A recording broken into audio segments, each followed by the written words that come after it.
Assalamualaikum warahmatullahi wabarakatuh.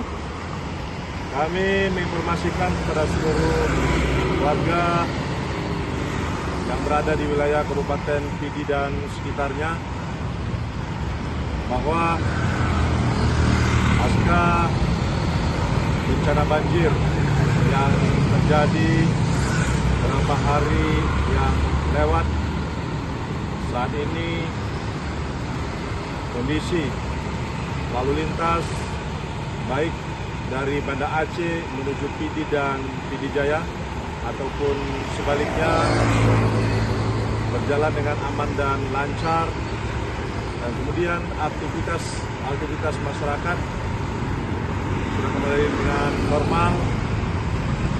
Pasar-pasar sudah kembali dipenuhi oleh masyarakat, toko-toko, kemudian untuk kegiatan baik itu di warung kopi sudah mulai banyak dikunjungi oleh warga masyarakat.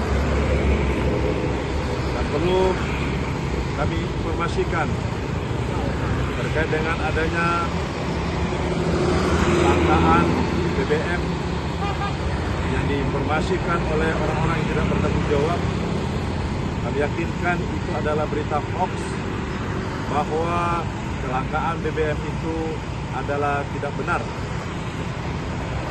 Karena saat ini pemerintah akan tetap selalu menjaga kesediaan BBM, baik itu yang berada di Kabupaten Pidi dan sekitarnya.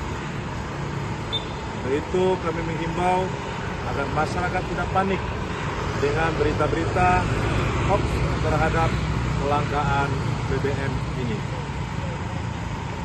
Demikian kami, itu Musmunadi, Komandan Kopi 3 Batalion Aplopor, melaporkan dari Kecamatan Mutiara Timur, Pidi. Assalamualaikum warahmatullahi wabarakatuh. Brimob untuk Nusa dan Bangsa.